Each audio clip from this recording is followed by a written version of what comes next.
हाँ जी, धन्यवाद। चलो, लास्ट अपन जो बात कर रहे थे, लास्ट अपन ने क्या पढ़ा था? समय गणना। समय गणना वाला पढ़ा था ना? उसमें कुछ डाउट आप लोगों के आ रहे थे, है ना? तो एक एक कॉमन डाउट है, उसको अपन थोड़ा दूर कर देते हैं दूर, फिर अपन चलेंगे नए टॉपिक के ऊपर कि क्या हमारा रहे आज का है। तो देखो, यहाँ पे हमने कल बात जो की थी समय गणना वाले टॉपिक में, उसमें एक सिंपल फॉर्मूला जो आपका है वही आपको ध्यान रखना था, और उससे आपका काम हो रहा था।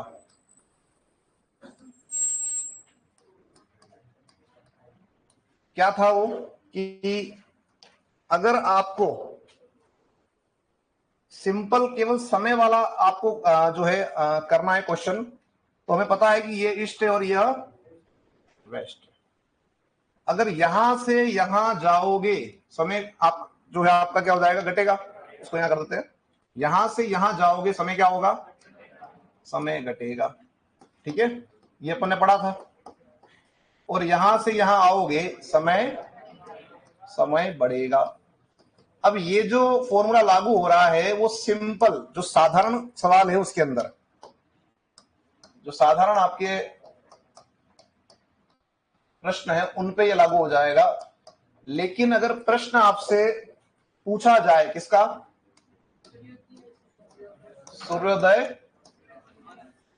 व सूर्यास्त के बारे में, तब कंडीशन क्या होगी? तो आपका जो है चित्र तो वही बनेगा, लेकिन अब हमको ये देखना पड़ेगा कि यदि हमसे पूछा जाए, सूर्योदय के बारे में बात की जाए, तो ऑब्वियसली बात है कि कहां होगा? पहले ईस्ट में। ठीक है, कहां ईस्ट होगा? पहले साथियों ईस्ट में होगा, और बाद में कहां होगा? वेस्ट में। सेम इसी तरह से जो सूर्यास्त है वो कहां होगा? पहले ईस्ट में और बाद में। तो आप ये देखें कि उस डायग्राम का ये उल्टा हो रहा है, कि अभी आप जब देख रहे थे कि इधर से इधर आने पर क्या हो रहा है? आपका समय बढ़ रहा है। हालांकि हो तो यही रहा है अभी, यहां भी क्या हो रहा है? क्योंकि पहले चल रहा है। क्या हो रहा है वो? अगर मैं आपसे बात करूं, किसके बारे में बात करूं? मैं आपसे बात करूं सूर्योदय, सूर्योदय के बारे में बात मैं आपसे करूं, तो जब अगर आपसे पूछा जाए, तो यहां देखो, थोड़ा ध्यान रखना कि अगर यहां का दे रखा है और यहां का पूछा जाए, यानी वेस्ट का दे रखा है और ईस्ट का पूछा जाए, तो इस कंडीशन में क्या हो रहा है? पहले हो रहा है, इसलिए क्या करेंगे? माइनस। क्या करेंगे? माइनस करना पड़ेगा, यानी घटेगा। क्या होगा? घटेगा। और अगर आपसे पूछा जाए कि सूर्योदय जो है अगर यहां का दे रखा और यहां का पूछे, तो हम जानते ही पहले ईस्ट में होगा, बाद में कहा होगा? वेस्ट में। तो क्या होगा? बढ़ेगा, बढ़ेगा। सेम एक बार और कर लेते हैं, सूर्यास्त की बात कर लेते हैं। आपसे यहां का दिया हुआ है और यहां का पूछेगा, तो पहले ईस्ट में होगा, इससे क्या होगा? यहाँ पे समय घटेगा। और अगर सूर्यास्त यहां का दे रखा और यहां का पूछ रहा है, तो क्या होगा? बढ़ेगा। सिंपल है। तो दो बातें आपने देखी यहाँ पे, एक तो साधारण वाला जो सवाल आपका है तो आप कर लोगे, और अगर सूर्यास्त वाली बात करेगा तो उनको ये ध्यान रखना है। तो एक बार इसको आप जो है अलग से नोट कर लें, ताकि आपके लिए ठीक रहेगा। कोई ज्यादा बड़ा कंफ्यूजन नहीं है इसके अंदर। थोड़ा सा उस समय ध्यान रखते हुए सवाल को पढ़ना है और करना है, बस, इसके अलावा कुछ नहीं है। बिल्कुल। राम राम साथी जो जुड़े हुए साथी ऑनलाइन।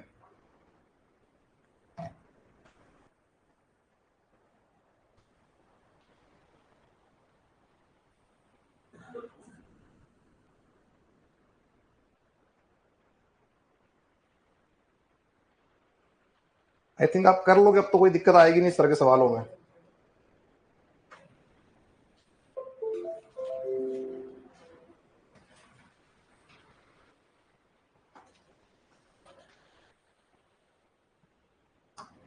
ये हटा देना, ये तो कॉमन है।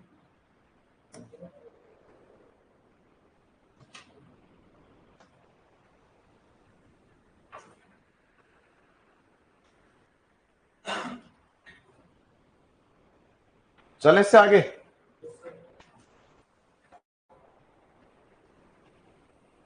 अब हम जो बात करेंगे वो आज की क्लास में बात करेंगे राजस्थान के प्रतीक चिन्ह। डालें आप हेडिंग में, नया आपका जो है चैप्टर आ रहा है, राजस्थान के प्रतीक चिन्ह। तो कुछ हमने जो है साथियों प्रतीक चिन्ह बनाए हुए हैं राजस्थान के, उनके बारे में बात करेंगे।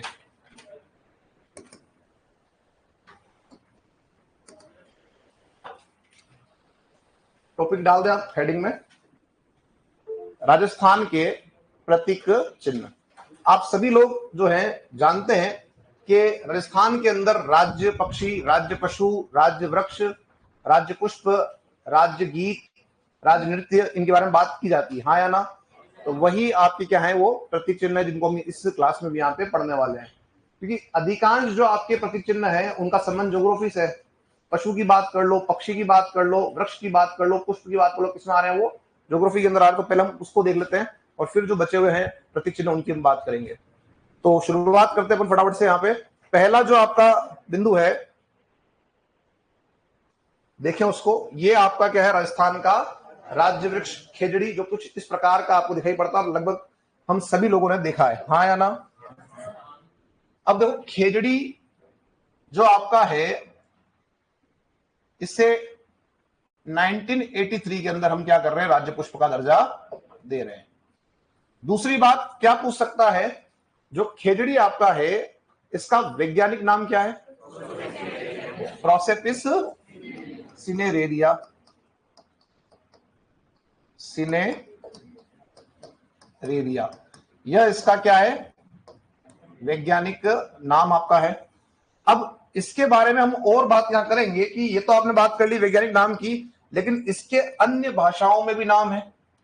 तो इसकी प्राचीन मान्यता है, तो इसका नाम संस्कृत में भी है हमारे पास, और भारत के अधिकांश राज्यों में मिल रहा है, साथ ही पड़ोसी पाकिस्तान के अंदर मिल रहा है। ठीक है, तो यहां अगर हम बात करें तो इसके कुछ अन्य भाषाओं में नाम है, जैसे सिंधी, तो सिंध हम पढ़ के आए थे, कहां आ रहा है, पाकिस्तान क्षेत्र में। फिर पंजाबी व हरियाणवी, पंजाबी व हरियाणवी। फिर और हम इसको देखें तो ये आपका जो है साथियों मिल रहा है साउथ के अंदर, जिसमें एक क्षेत्र आपका है तमिल वाला, वहां ये मिल रहा है, तो वहां इसका अलग से नाम है। कन्नड़ जो आपकी लैंग्वेज है उसमें इसका अलग से नाम है। हमारा स्थानीय नाम भी हमने इसको दे रखा है। तो जो आपके नाम दे रखे हैं उसको आप देखें कि सबसे पहले अगर हम बात करें संस्कृत में, तो शमी क्या है, शमी इसे हम कहते हैं, और शमी वृक्ष की पूजा का विधान है हमारे जो है साथियों ग्रंथों में। और आपसे अगर पूछ ले कि इस वृक्ष की पूजा आप कब करते हो, दशहरे के दिन करते हो। कब करते हो? दशहरे के दिन करते हो। क्यों करते हो? तो ऐसा कहा जाता है, क्या हुआ दशहरे के दिन? दशहरे के दिन क्या हुआ था? रावण का वध। ऐसा कहते हैं जब भगवान श्री राम जो है वो जा रहे थे लंका विजय के लिए, तो उन्होंने इस वृक्ष से प्रार्थना की, और जब विजय हुई तो उन्होंने क्या किया, इसकी पूजा की। इसी वजह से हम भी क्या करते हैं, इसकी पूजा करते हैं। ठीक है, किसकी कर रहे हैं पूजा? शमी की। सिंधी जो लैंग्वेज है उसमें से हम क्या बोल रहे हैं? छोकड़ा, छोकड़ा इसके लिए हम शब्द उपयोग कर रहे हैं। पंजाबी में क्या बोल रहे हो? तो एक शब्द है पंजाबी हरियाणवी में जानटी। तमिल में कहते हैं पैमल। इसके बाद कन्नड़ में हम कहते हैं बन्ना बन्नी।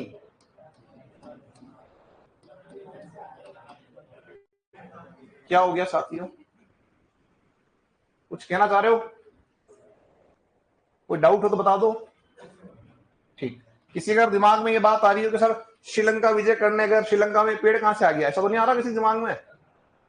आ रहा है तो थोड़ा सा ऐसे हाथ कर दो, किसी का अगर आ रहा है तो। अगर किसी को लगता है कि साहब ये डाउट है तो आप बता देंगे, इसका आंसर भी आपको मिल जाए। आप एक बात को समझिएगा, यहां एक आपने नाम लिखा है तमिल, और तमिल कहां बोलते हो? साउथ के अंदर, वही तमिलनाडु क्षेत्र होगा, वहां बोलोगे, हाँ या ना? अब एक बात समझो, अगर आपने भारत वर्ष थोड़ा वो भी ढंग से देखा है तो लगभग तमिलनाडु के आपके जो है पूर्व की ओर ही श्रीलंका है। समझ में आ रही बात? तो जब आपका वो एरिया लगभग पास में आ रहा है तो क्लाइमेट भी वैसी होगी, है ना? और जब यहां पेड़ मिल रहा है तो वहां भी पेड़ आपको वो मिल रहा होगा। क्लियर? ठीक है ना? तो ये ध्यान रखना आपको कि यहाँ पे आपका जो है तमिल के अंदर पेमल, और कन्नड़ में क्या बोल रहे हैं इसको? बन्ना बन्नी। स्थानीय नाम इसका है वो क्या है? सीमलो। क्या है? सीमलो। ये कुछ इसके क्या है साथियों अन्य भाषाओं के अंदर नाम है, ये अपने को ध्यान रखना है। आगे बढ़ते हैं, इसको हम और क्या कहते हैं तो बताएगा? इसे हम कहते हैं राजस्थान का गौरव। क्या बोलते हैं? राजस्थान का गौरव किसे कहते हैं, किस वृक्ष को कहते हैं? तो क्या बताएंगे? खेजड़ी। लेकिन राजस्थान का गौरव अगर हम देखें तो हमारे पास अलग अलग गौरव हैं। अलग अलग गौरव कैसे हैं समझिएगा यहाँ पे, कि अगर हमसे गौरव की बात कर रहा है और हमसे अगर बात करता है वृक्ष की, पेड़ की बात करता है, तो कहां जाओगे? खेजड़ी के पास जाओगे। अगर हमसे गौरव की बात करता है और फसल की बात करता है तो कहां जाओगे? बाजरा पे। कहां जाओगे? और अगर आपसे राजस्थान का गौरव कहता है और किला पूछता है या दुर्ग पूछता है, हालांकि चित्तौड़ दुर्ग है, किला नहीं है, एक ही बात तो नहीं है, दुर्ग और किला एक ही बात तो नहीं साथियों, अलग अलग है ना। ठीक, वृक्ष कौन सा है? खेजड़ी है साहब। फसल कौन सी है? बाजरा है। और दुर्ग कौन सा है? चित्तौड़ दुर्ग है। इसके अलावा क्या बोलते हो इसे आप? इससे आप बोलते हो क्या साथियों? थार का कल्प वृक्ष भी बोलते हो। क्या बोलते हो? थार का कल्प वृक्ष भी से कहते हैं। अच्छा, हमारे राजस्थान के अंदर एक क्षेत्र है अजमेर का, मांगलियावास। कौन सा? मांगलियावास जो आपका क्षेत्र है, वहां पे 1000 वर्ष पुराने आपके 2 वृक्ष मिले हैं। किसके? खेजड़ी के। ठीक है, ये ध्यान में कहां मिले? यहां आपके जो है 1000 वर्ष आपके जो है पुराने हैं और 2 आपके वृक्ष हैं। किसके? खेजड़ी के। तो सिंपल क्वेश्चन पूछ लेगा कि राजस्थान में 1000 वर्ष पुराने खेजड़ी के वृक्ष किस स्थान पर मिले, तो क्या बताओगे? मांगलियावास अजमेर के अंदर आपके ये मिल रहे हैं। और इसके बारे में आप क्या जानते हो? तो ये ध्यान रखना कि जो खेजड़ी है, इसकी पूजा तो आप कर रहे हो, दशहरे के दिन कर रहे हो, ये अपन ने बात अभी की थी कि दशहरे में पूज रहे हो, लेकिन इसके नीचे कुछ लोक देवताओं के स्थान भी है। किसका स्थान है?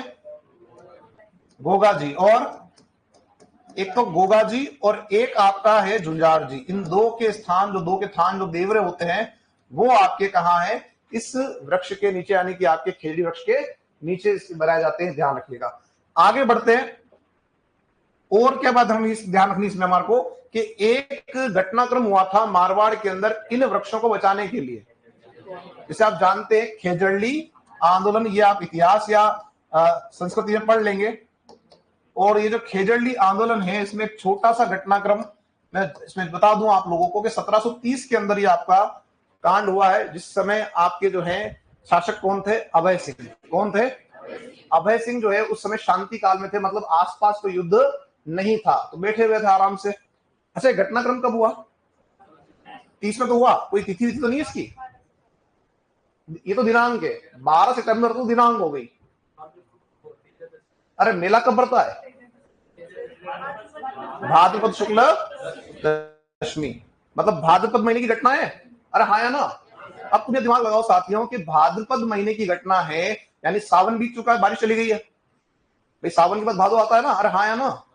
और उसके बाद हमारे यहाँ राजस्थान में ज्यादा बारिश नहीं होती है, लेकिन उसके बाद बड़े त्योहार आना शुरू हो जाते हैं। कौन कौन से त्योहार आते हैं? दीपावली। क्या आता है? और दीपावली पर आप लोग भी क्या करते हो? घर पे रंग रोगन करते हो, सफाई करते हो, हाँ या ना? तो हमारा घर तो छोटा होता है, तो भी हम क्या करते हैं, 10-15 दिन पहले, 1 महीना पहले लग जाते हैं सफाई करने में और इसमें, है ना। अब इनका तो बड़ा महल था, तो उसको जो है पुताई करने में ज्यादा समय लगेगा। तो ऐसा कहते हैं कि शांति काल में थे और इन्होंने देखा कि दीवार की जो आपके दुर्ग की जो दीवारें हैं, जो महल की दीवारें हैं, वो थोड़ी सी पुरानी हो रही है। तो इन्होंने क्या किया कि एक जो इनका मंत्री, इसका नाम है गिरधारी सिंह, उसको बुलाया और एक कहा कि इस पर क्या किया जाए? रंग रोगन किया जाए। तो उसने बुलाया मिस्त्री को, उसने कहा हम कर देंगे, लेकिन हमारे क्या करना पड़ेगा? पेंट को पकाने के लिए, जो पुताई करने का जो आपका आरास, उसको पकाने के लिए क्या चाहिए हमारे को? लकड़ी चाहिए। तो उसने कहा जाके काट लो पास के गांव से। और ये कहां पहुंच गए काटने के लिए? खेजड़ी गांव पहुंच गए और वहां पे लकड़ी काटना शुरू कर दिया। जैसे ही लकड़ी काटना शुरू किया तो ये आवाज कहां पहुंची?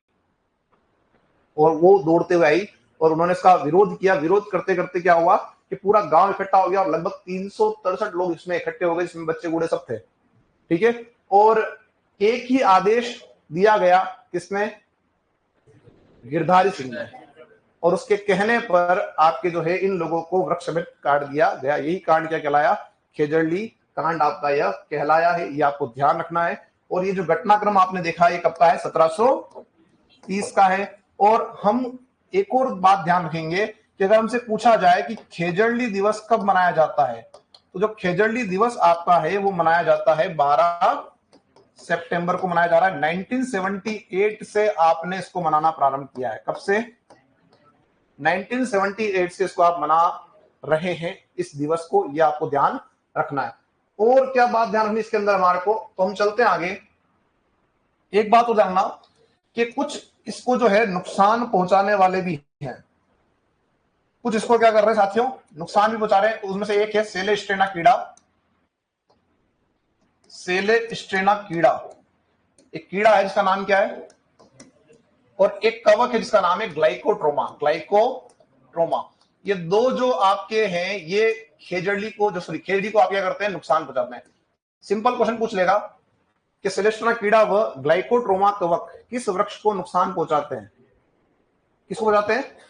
खेजड़ी वृक्ष को आपके जो है नुकसान पहुंचाते हैं, ये आपको ध्यान रखना है। तो ये कुछ मूल बातें थी जो अपने को ध्यान रखना है। एक और बात हम कर लेते हैं, एक और आपसे पूछ सकता है, ऑपरेशन खेजड़ा। ऑपरेशन खेजड़ा आपका कब प्रारंभ हुआ? तो ध्यान रखना इसका संबंध आपका 1991 वर्ष से है, इतना ही ध्यान रखना है। क्लियर है सभी का? तो जो बातें मैंने आपको लिखवाई है, सारी बताई है, ये सारी ही बातें आपके जो है प्रश्न के रूप में आपसे पूछ सकता है। इसमें और बात हम ऐड करते हैं कि जो आपका ये वृक्ष है, इसके अंदर आप देखो पत्तियां कैसी हरी हरी सी है। जो हरी पत्तियां हैं या जो पत्तियां इसकी, उसे हम क्या बोलते हैं? तो पत्ती जिसे है इसकी, उसे हम कहते हैं लूम। क्या कहते हैं? लूम कहते हैं। जो फली होती है उसे क्या बोलते हैं? फली को हम कहते हैं सांगरी। क्या कहते हैं? सांगरी कहते हैं। साथ ही साथ इसकी जो सूखी फलियां होती है उन्हें हम कहते हैं खोखा। और सबसे ज्यादा अच्छा प्रश्न जो बनने की संभावना है वो है, इसका पुष्प क्या कहलाता है? तो इसका पुष्प कहलाता है मिंजर। क्या कहलाता है?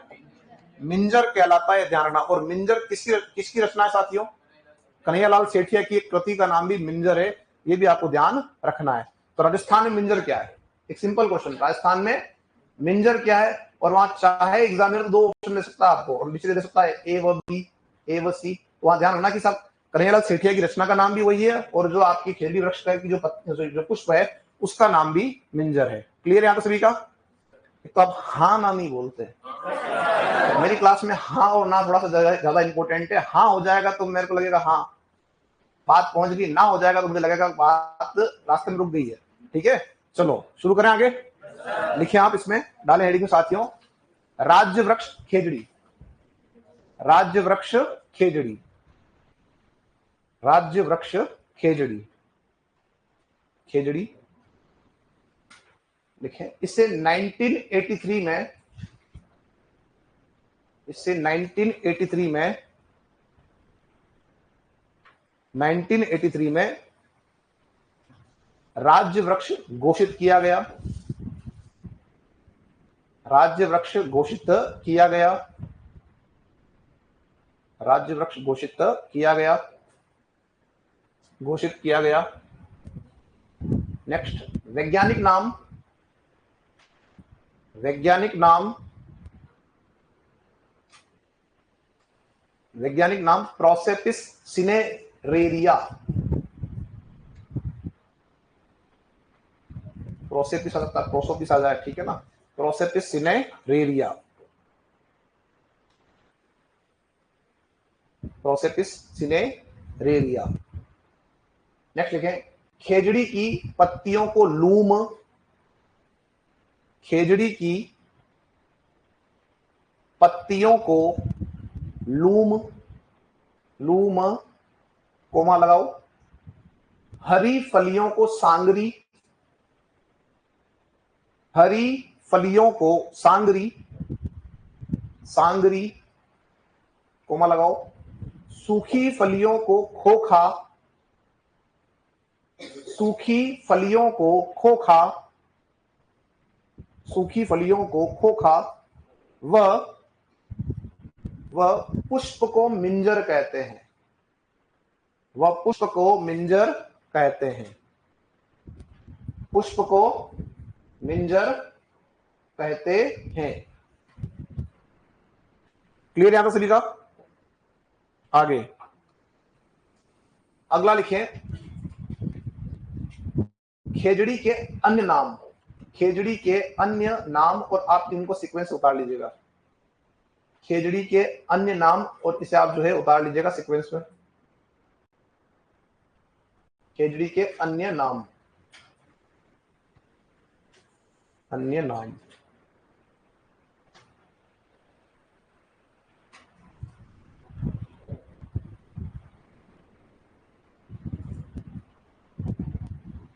तो संस्कृत में हम कह रहे हैं शमी, सिंधी में कह रहे हैं छोकड़ा, पंजाबी हरियाणवी में हम कह रहे हैं जानटी, तमिल में पैमल,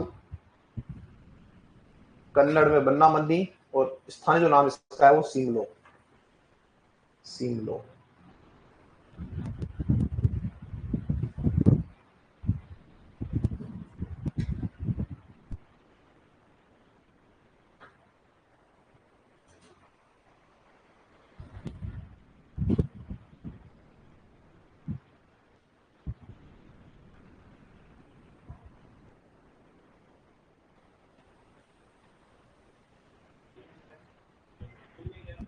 तमिल में पेमल, पेयमल।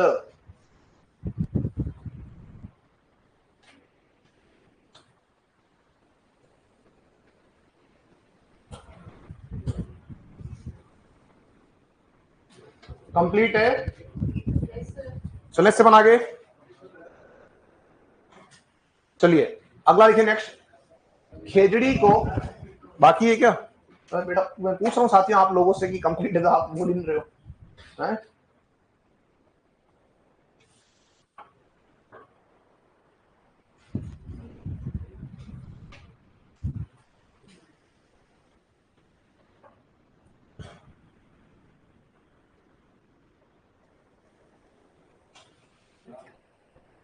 चले इससे आगे।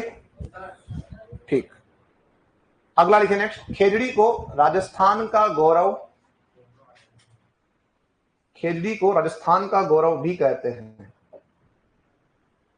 खेजड़ी को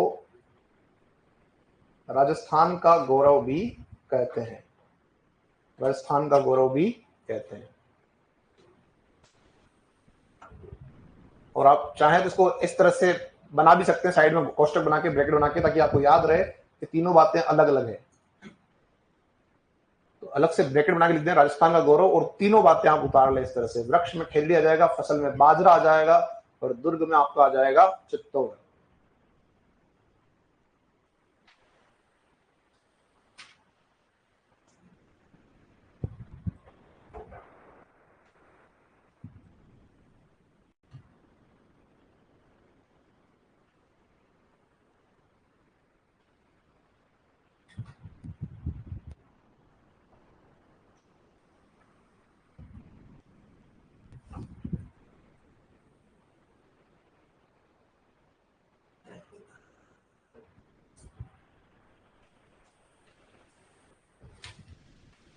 कंप्लीट है।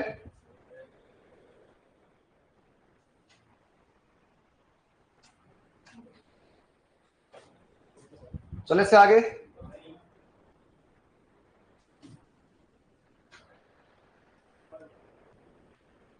ये लिखवा रहा हूं मैं, लिखवा रहा हूं, तो ये मैं लिखवा रहा हूं। लिखिए अगला। खेजड़ी को थार का कल्प वृक्ष भी कहते हैं। खेजड़ी को थार का कल्प वृक्ष भी कहते हैं, कल्प वृक्ष भी कहते हैं, कल्प वृक्ष भी कहते हैं। नेक्स्ट अगला लिखें। मांगलियावास अजमेर में, मांगलियावास अजमेर में, मांगलियावास अजमेर में 1000 वर्ष पुराने, 1000 वर्ष पुराने, 1000 वर्ष पुराने दो खेजड़ी के वृक्ष मिले हैं। कितने वर्ष पुराने हैं साथियों? ये 1000 वर्ष पुराने हैं। 1000 वर्ष पुराने खेजड़ी के 2 वृक्ष मिले हैं, 2 वृक्ष मिले हैं। क्लियर है यहां तो सभी का? चले अगला लिखिए नेक्स्ट। खेजड़ी की पूजा दशहरे पर कब करते हो? दशहरे पर। खेजड़ी की पूजा दशहरे पर।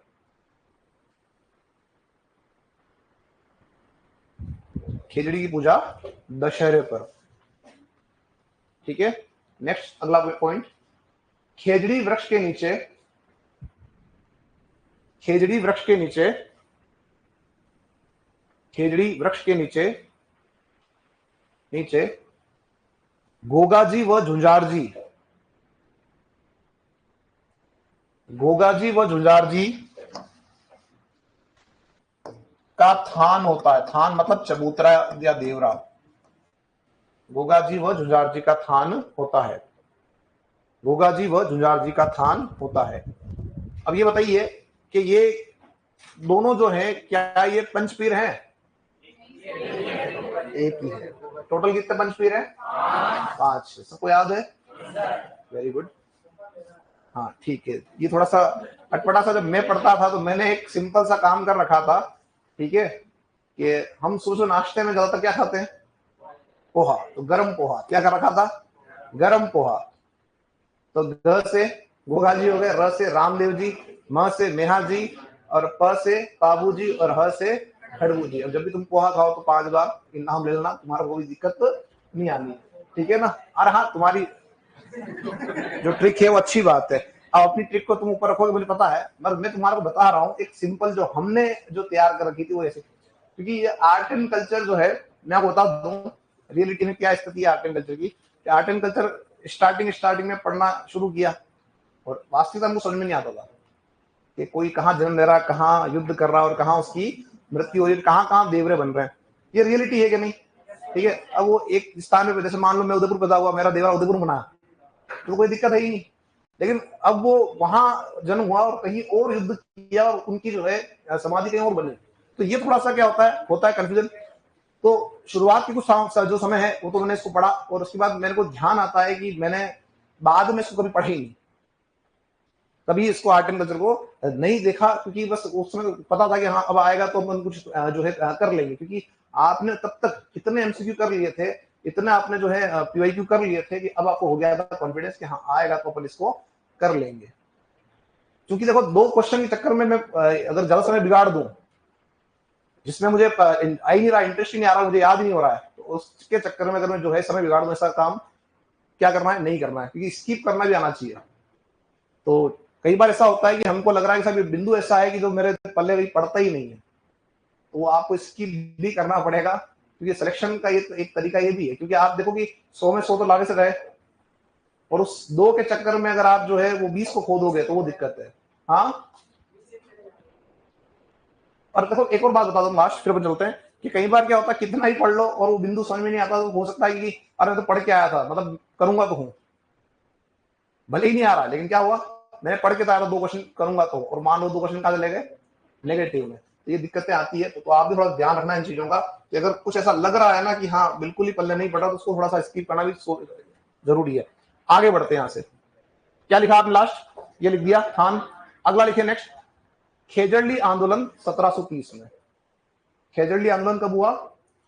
1730 में।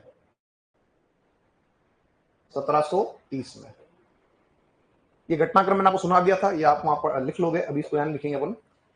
खेजड़ली आंदोलन 1730। आगे कर देना अमृता देवी विश्नोई। अमृता देवी विश्नोई, जो विश्नोई समुदाय है 20+9 यानी विश्नोई 29 नियमों का पालन करने वाले, जो कैसे होते हैं, पर्यावरण प्रेमी होते हैं, है ना? अरे तुम उसको मत लाओ बीच में, अभी अपन जो बात कर रहे हैं उसको करने दो। कौन है इनके गुरुजी? जाम्बो जी हैं, है ना? तो ये जो है वो कैसे हैं, प्रकृति प्रेमी है। और इस घटनाक्रम को विष्णु समुदाय में क्या कहा जाता है? ये जो कांड हुआ था, आंदोलन हुआ था, इस घटनाक्रम को इस समुदाय में क्या कहा जाता है? तो इसमें कहते हैं साका या खडाना। ठीक है, ये ध्यान रखना। चले आगे बढ़ते हैं यहां से। ये घटनाक्रम आपका कब हुआ? 1730। अगला लिखे, खेजड़ली दिवस 12 सितंबर। खेजड़ली दिवस 12 सितंबर।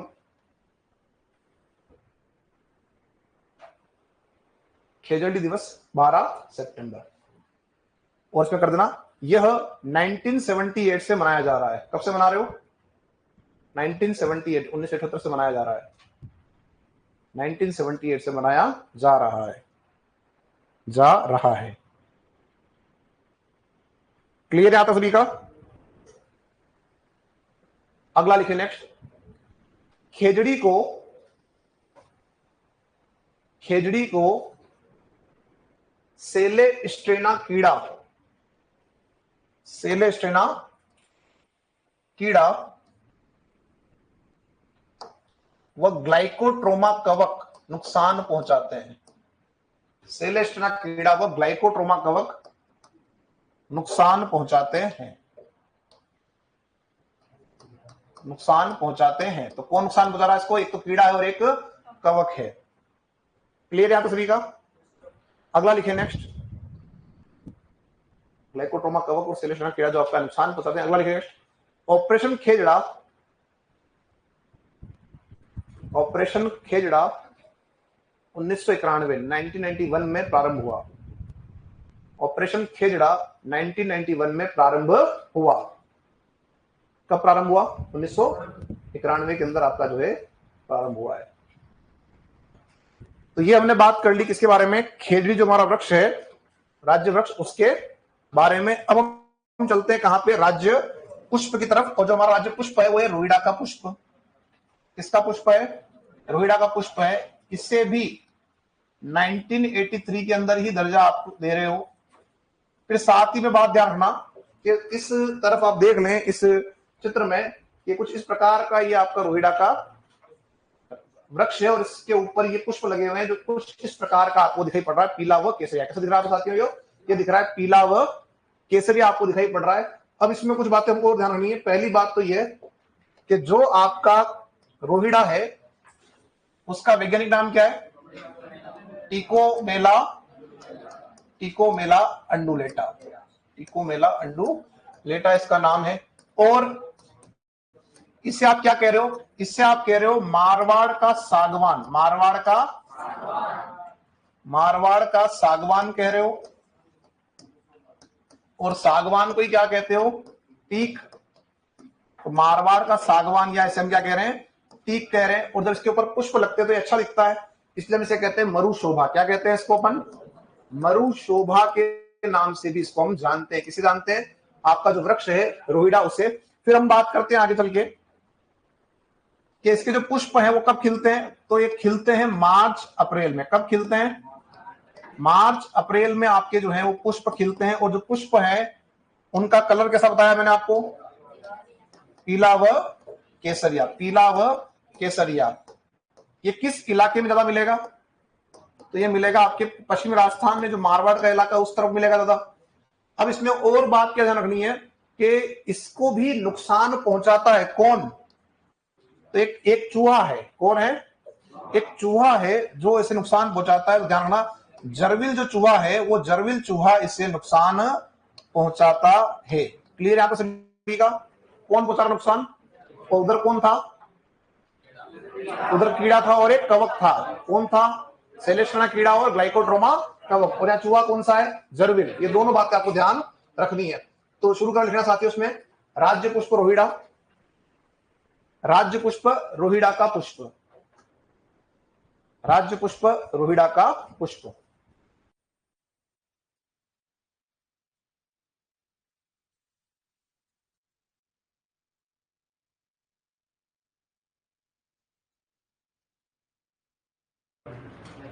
चलिए, राज्य पुष्प रोहिड़ा पुष्प। और लिखें इससे 1983 में दर्जा दिया गया। इससे 1983 में दर्जा दिया गया। कब दिया गया? 1983 के अंदर इसको हम दर्जा दे रहे हैं। क्लियर? चलिए आगे बढ़ा नेक्स्ट साथियों। वैज्ञानिक नाम टिकोमेला अंडुलेटा। हमारे फील्ड का कोई क्वेश्चन होता तो हम कितना खुश होते हैं, है ना? आया ना? फिर तो हमारे से ज्यादा ज्ञानी कोई नहीं है। होता है कि नहीं होता है? तो कॉन्फिडेंस आ जाता है एकदम, है ना? ऐसा कॉन्फिडेंस आप इधर भी ले आए जीके में। थोड़ा सा पढ़ के तो क्या हो जाएगा, एग्जाम के अंदर आपका जो कॉन्फिडेंस है वो काम आएगा और हमारा सिलेक्शन जल्दी हो जाएगा और अच्छे नंबर से होगा। चलो अच्छा, एक और बात, आप थोड़ी सी बात और थोड़ी सी कर लेते चर्चा। सिलेक्शन तो आपका हो जाएगा, पढ़ लोगे और हो जाएगा, पर सिलेक्शन के साथ में जानना कि मेरिट क्रमांक जो है वो ज्यादा इंपॉर्टेंट है। मेरिट क्रमांक, मेरिट नंबर जो आपका है वो ज्यादा इंपॉर्टेंट है। अभी तो क्या लगता है, अभी दिमाग क्या लगता है पता है? अभी दिमाग ये लगता है कि मान लो सपोज मान रहे हैं 100 पोस्ट हैं, हमारा नंबर 100 आ जाए, हम लग जाने चाहिए। लेकिन जब बात ज्वाइनिंग की आती है ना, तो पता लगता है कि साहब अरे यार अब तो वहां जाना पड़ेगा, कितना दूर जाना पड़ेगा। चले जाएंगे, ये कौन है फराना, ऐसा हम भी कहते थे। हालांकि मुझे तो पता था, इसलिए मैंने अच्छी थोड़ी की थी तैयारी, तो इसलिए उदयपुर ही मिला। पर अगर आप सोचो कि आपका होम डिस्ट्रिक्ट छोड़ के आपको जाना पड़े 200 किलोमीटर 300 किलोमीटर तक क्या स्थिति बनेगी।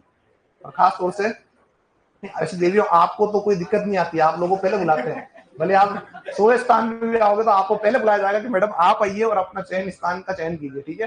पर जो अपन जो है देवता लोग, उनके साथ थोड़ी सी स्थितियां गंभीर है, ये ध्यान रखना। इसलिए थोड़ी सी मेरिट आप थोड़ी सी जो है ध्यान रखना। चलो हाँ मैडम, तो मैडम वरदान है तो आपको साक्षात वरदान दिया है, समझ लो, क्योंकि कोई दिक्कत ही नहीं ना, इसमें क्या दिक्कत है बताओ। जिले 4 या 5 है, ठीक है, 1-2 बढ़ गए मुश्किल से, तो कोई दिक्कत नहीं, अपने तो राजा है तुम तो, ये मानो हो जाएगा अपना, तो ये तथास्तु करके भेजा अपने को। चलो लिखो, इसमें लिखो दोस्तों, वैज्ञानिक नाम टिकोमेला अंडुलेटा, टिकोमेला अंडुलेटा, क्लियर। अगला लिखे नेक्स्ट, रोहिड़ा को मारवाड़ का सागवान, रोहिड़ा को मारवाड़ का सागवान ओब्लिक टीक, रोहिड़ा को मारवाड़ का सागवान ओब्लिक टीक, टीक वह मरुशोभा कहते हैं, वह मरुशोभा कहते हैं। क्या कह रहे हैं? मरुशोभा कहते हैं, मरुशोभा कहते हैं, क्लियर। नेक्स्ट, इसके पुष्प मार्च अप्रैल में खिलते हैं, इसके पुष्प मार्च अप्रैल में खिलते हैं, मार्च अप्रैल में खिलते हैं। इनका रंग पीला व केसरिया होता है, इनका रंग पीला व केसरिया होता है, इनका रंग पीला व केसरिया होता है। रंग कैसा है इनका? पीला व केसरिया इनका रंग होता है, पीला व केसरिया रंग होता है, ठीक है ना। नेक्स्ट, जरविल चूहा, जरविल चूहा, जरविल चूहा रोहिड़ा वृक्ष को नुकसान पहुंचाता है, जरविल चूहा रोहिड़ा वृक्ष को नुकसान पहुंचाता है, नुकसान पहुंचाता है। और आप कृषि के विद्यार्थी, मुझे बताओ थोड़ा, नुकसान कैसे पहुंचाता होगा ये? तो जो क्या करता है, बिल बनाता है, और बिल कहां बनाएगा? जड़ों के पास। और क्या करेगा? जड़ों को काट देगा, तो क्या होगा? इस वृक्ष की जो गति है वो रुक जाएगी, ठीक है। चलो अपन इससे आगे, अगला जो नाम आ रहा है वो आ रहा है राज्य पक्षी। क्या आ रहा है? और राज्य पक्षी हमारे पास जो हमको दिख रहा है सामने, वो क्या है? गोडावन। क्या है? गोडावन है। और जो गोडावन आपका है, उसे आप कब घोषित कर रहे हो? 1981 में, 1981 के अंदर आप घोषित कर रहे हो। और जो गोडावन है उसका वैज्ञानिक नाम क्या है? गोडावन का वैज्ञानिक नाम क्या है? तो क्रायोटिस नाइग्रीसेप्स, क्रायोटिस नाइग्रीसेप्स जो है वो इसका वैज्ञानिक नाम है। किसका? गोडावन का, क्रायोटिस नाइग्रीसेप्स। मैं लिखवा दूंगा, 2 मिनट रुक जाया करो, आप लोग केवल बोर्ड पे एक बार देख लिया करो, चीजों को बहुत बाद लिख देंगे। मैंने शायद बताया था ना, डे 1 LSRW बताया था, याद है? हाँ ठीक। तो चलो अब हम चलते हैं आगे। इस गोडावन के भी कुछ अन्य नाम हैं, बताएंगे क्या क्या अन्य नाम है? तो इसके अन्य नामों की अगर हम बात करें तो इसे हम कहते हैं, एक तो गूधनमेर, एक इसे हम कह रहे हैं पाल मोरडी। क्या बोल रहे हैं? पाल मोरडी। एक इसे हम कह रहे हैं माल मोरडी। क्या कह रहे हैं? थोड़ा सा रिपीट करते जाए साथ साथ में, पाल मोरडी और माल मोरडी। एक इसे हम कह रहे हैं सारंग पक्षी, सारंग पक्षी। हाँ, अभी देखो 5 मिनट ही है, जोश खत्म हो जाएगा। फिर कहते हैं इसे हुकना पक्षी, हुकना पक्षी। फिर इसे हम कहते हैं क्या? बहुत बढ़िया, सोन चिड़िया। और बताओ, बस हो गया। चलो, एक इसे हम कहते हैं ग्रेट इंडियन बस्टर्ड। क्या बोल रहे हैं? Great Indian bustard. ठीक है, तो गुदन में रहे आपका पाल मोरडी, माल मोरडी, सारंग पक्षी, हुकना पक्षी, सोन चिड़िया, है ना। एक इसका और नाम है बड़ा तिलोर। क्या है? बड़ा तिलोर। ये कुछ नाम है जो आपको ध्यान रखने हैं कि सब किसके नाम है, तो ये सब आपके गोडावन के नाम है। पर ध्यान रखना कि गोडावन जो है वो कुछ जो आपका इस प्रकार से दिख रहा है, और इसमें जो विशेष बात ये है कि गोडावन जो आपका है वो लुप्त होता जा रहा है। गोडावन क्या हो रहा है? तो ये एक अच्छा क्वेश्चन आपके लिए बन सकता है कि राजस्थान का वह कौन सा पक्षी है जिसे रेड डाटा बुक में शामिल किया गया? क्योंकि इसकी संख्या जो है वो आपकी जो है साथियों गिरती जा रही है, इसलिए इसको हमने कहा शामिल किया है, रेड डाटा बुक में शामिल किया है। एक और हम बात करते हैं कि गोडावन जो है वो राजस्थान के अंदर 3 स्थानों पर देखा जाता है। कौन कौन से स्थान है? एक तो आपका है साथियों पश्चिमी राजस्थान के अंदर जो आपका इलाका है, वहां पे राजस्थान का सबसे बड़ा अभ्यारण्य है। क्या नाम है उसका? राष्ट्रीय मरुद्यान। राष्ट्रीय मरुद्यान जो आपका है वो जैसलमेर बाड़मेर में फैला हुआ है, तो ये मूलतः जैसलमेर में मिलता है आपका राष्ट्रीय मरुद्यान एक क्षेत्र। इसका जो इलाका है वो आपका जहां ये मिल रहा है वो मिल रहा है जैसलमेर क्षेत्र में।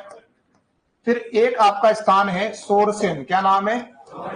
सोरसेन कहां आता है? बारा में। किसका मंदिर है यहाँ पे? किसका मंदिर है? ब्रह्माणी माता, जिनकी क्या करते हैं? पीठ की पूजा करते हैं। एक और स्थान कौन सा है? एक स्थान है सोखलिया अजमेर।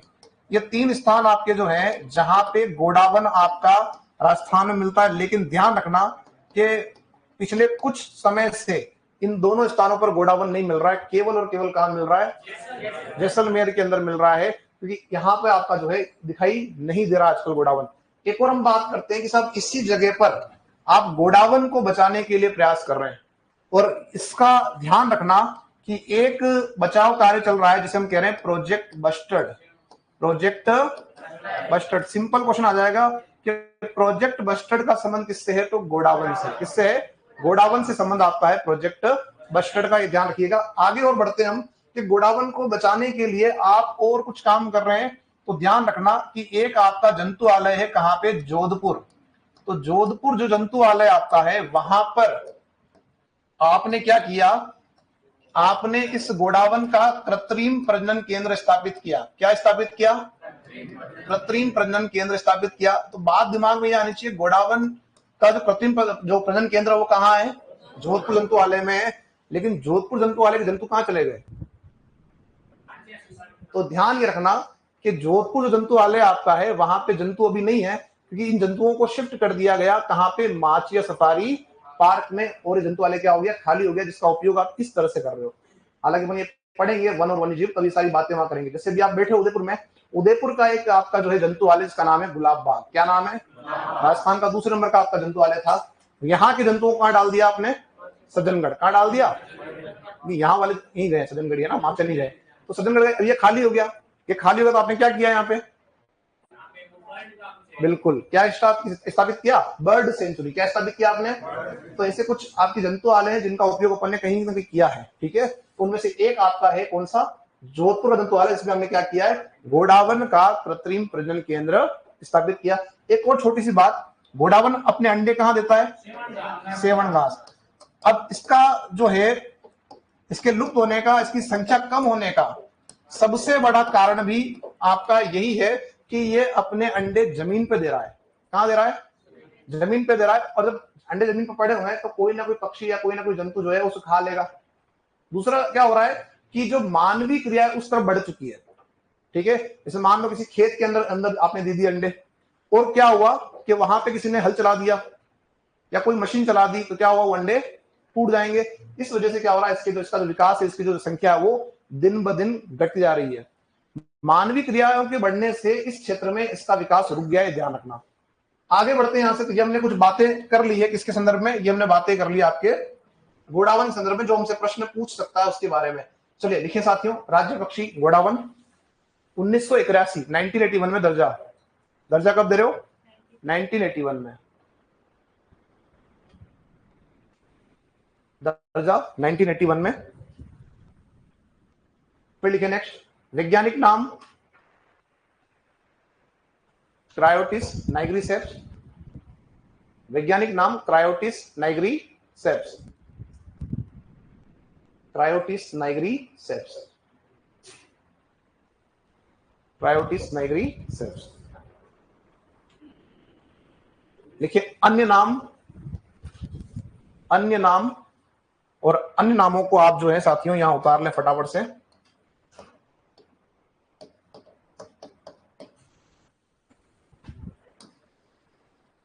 क्या क्या अन्य नाम है इसके? गूधनमेर, गूधनमेर, पालमोर्डी, पालमोर्डी, मालमोर्डी, सारंग पक्षी, सारंग पक्षी, हुकना पक्षी, हुकना पक्षी, सोन चिड़िया, सोन चिड़िया, बड़ा तिलोर, सोन चिड़िया, बड़ा तिलोर, और ग्रेट इंडियन बस्टर्ड कर देना ब्रैकेट में अंग्रेजी में, great Indian bustard, great Indian bustard. और ग्रेट इंडियन बस्टर्ड के नाम से एक आपके सेंचुरी भी है महाराष्ट्र के अंदर। ग्रेट इंडियन बस्टर्ड किसमें कह रहे हो आप? इंग्लिश में कह रहे हो। कंप्लीट है यहां तक? चले अगला लिखेंगे पॉइंट। देखिए गोडावन को क्या कर देना, गोडावन की संख्या कम होती जा रही है। गोडावन की संख्या कम होती जा रही है, यह लुप्त होने की कगार पर है, लुप्त होने की कगार पर है, लुप्त होने की कगार पर है, लुप्त होने की कगार पर है, कगार पर है। इसे रेड डाटा बुक में शामिल किया गया है, रेड डाटा बुक में शामिल किया गया है। रेड डाटा बुक एक आपकी किताब है जिसमें लुप्त हुई जातियों की जो है जानकारी एड करते हैं, और ये IUCN जो है उसके द्वारा प्रकाशित है, लेकिन अपने इतना कोई कोर्स में नहीं है इसलिए हम इसकी बात नहीं कर रहे हैं। ये रेड डाटा बुक में शामिल किया गया है। क्लियर यहां तक? अगला लिखिए गोडावन, गोडावन राज्य में 3 स्थानों पर मिलता है, 3 स्थानों पर मिलता है। गोडावन राज्य में 3 स्थानों पर मिलता है, 3 स्थानों पर मिलता है। तो ये 3 स्थान कौन से? नंबर 1 राष्ट्रीय मरुद्यान जैसलमेर।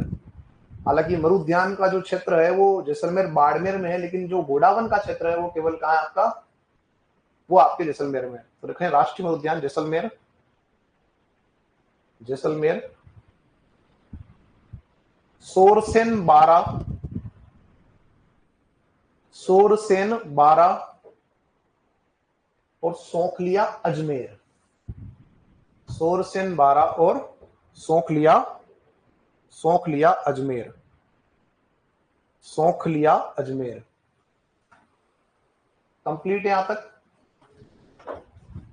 अगला लिखें गोडावन को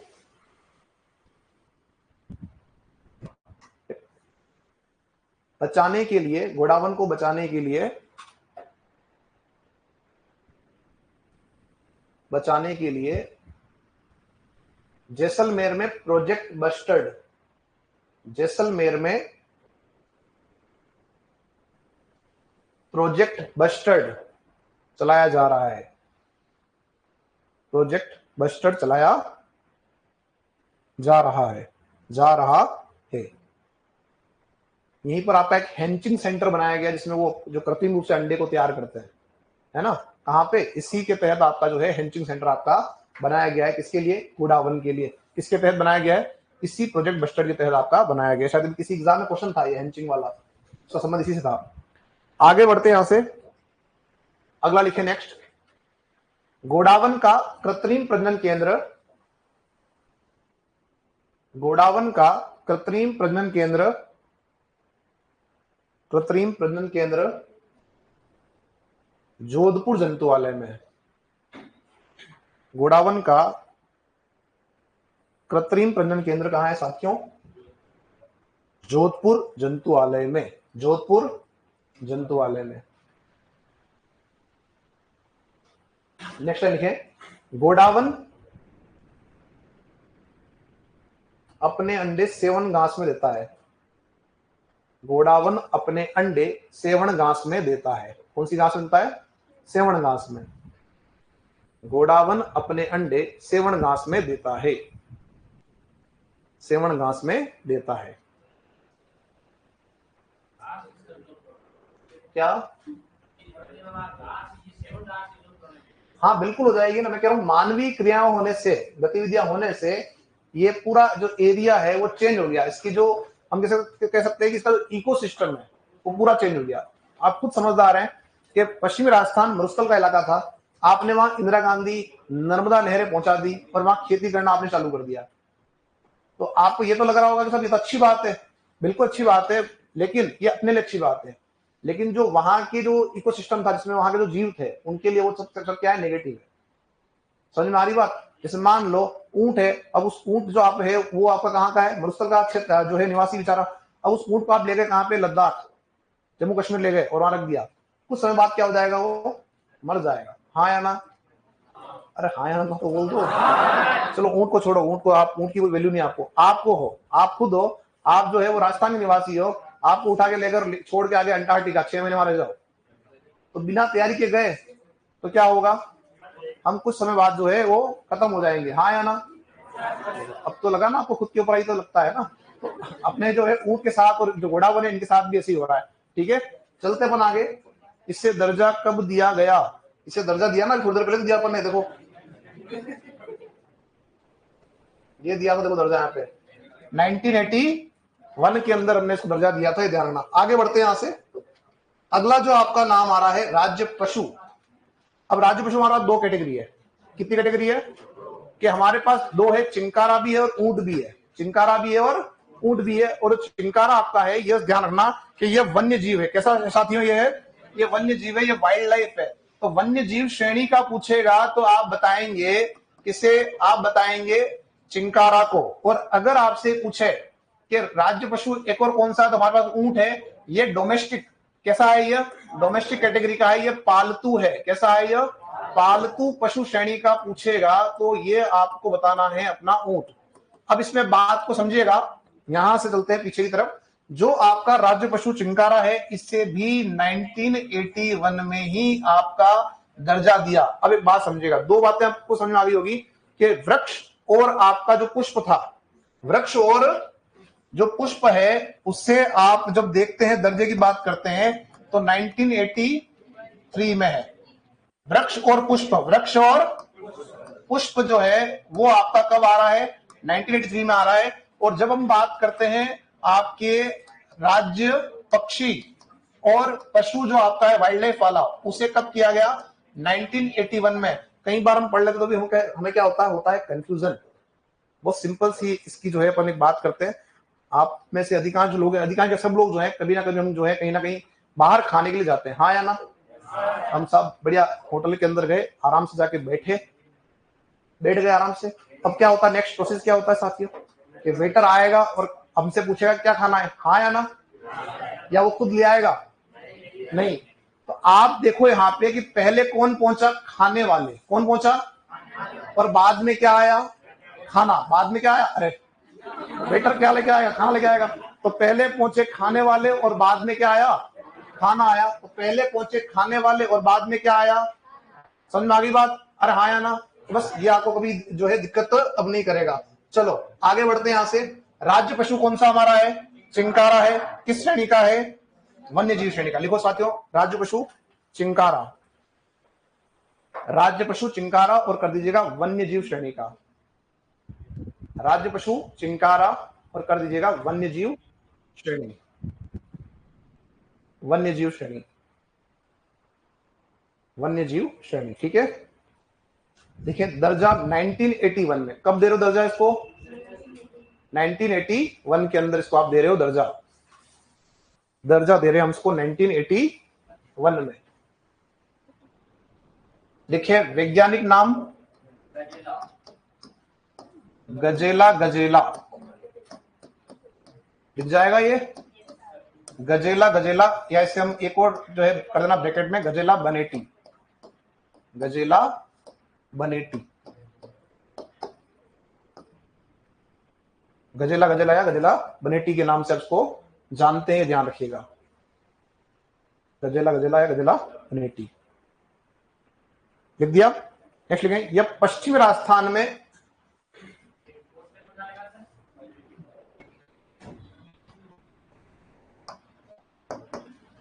गजेला, गजेला एक तो ये नाम हो गया आपका साथियों, और एक आपका नाम है गजेला बनेटी, गजेला बनेटी, ठीक है, ये ध्यान रखना। मान लो इसमें ये आ जाए तो ये दे देना, कोई दिक्कत नहीं। गजेला गजेला जा, गजेला बनेटी के नाम जानते हैं। देखो ये पश्चिमी राजस्थान में अधिक मिलता है, ये पश्चिमी राजस्थान में अधिक मिलता है, ये पश्चिमी राजस्थान में अधिक मिलता है, पश्चिमी राजस्थान में अधिक मिलता है। अब एक बात समझो, ये जो आप देख रहे हो गजेला, गजेला को, या जो आपका चिंकारा है, ये आपका जो है एंटीलोप प्रजाति है। कौन सी प्रजाति है? एंटीलोप, यानी हिरण का भाई बहन है, कह सकते हो। अब हमारे पास हिरण की अलग अलग जो है वैरायटी है, सिंपल वाला भी है, 2 सींग वाला भी है, और 4 सींग वाला भी है। समझ में आ रही बात? सिंपल वाला भी है, 2 सींग वाला भी है, और हमारे पास 4 सींग वाला भी है, ठीक है। तो सिंपल वाला ये दिख रहा है आपको, ये सिंपल वाला कहां मिल रहा है? पश्चिमी राजस्थान में ज्यादा मिल रहा है। कहां ज्यादा मिल रहा है? पश्चिमी राजस्थान में। 4 सींग वाले की अगर हम बात करते हैं तो वो हमारा जो क्षेत्र है चित्तौड़ वाला, उस इलाके के अंदर आपको ज्यादा देखने को ये मिलेगा, ये थोड़ा सा आपको ध्यान रखना है। और इसके अलावा सीता माता का जो क्षेत्र है वहां भी आपको ये देखने को मिलता है, जहां पे इसे हम जो कहते हैं भेंडल कहते हैं, या गटेल के नाम से इसको हम जानते हैं। इसके अलावा हमारे जो है जयपुर का इलाका है, वहां पे भी आपको जो है इस प्रकार का जो आपका जीव है वो देखने के लिए ज्यादा मिलता है। समझ में आ रही बात?